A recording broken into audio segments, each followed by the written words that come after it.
How will I ever afford a home?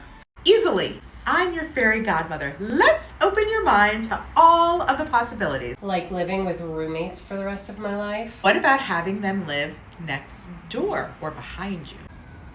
We are never, ever, ever gonna live together again. Your ex-roommates are gonna become your tenants and will live next door or behind you in a duplex. But the Down payment? How about consider getting an FHA loan with as little as 3.5% down? You need to talk to a lender. I have just the right person. Let's figure this. On $1 million purchase, you'd be putting down $35,000. It's fairy dust! And when it comes to your lender, they may count 70 to 80% of the rent you'll charge as income, making all of this super possible. no more roommates? And tenants that help pay the mortgage? But being a landlord sounds so intense.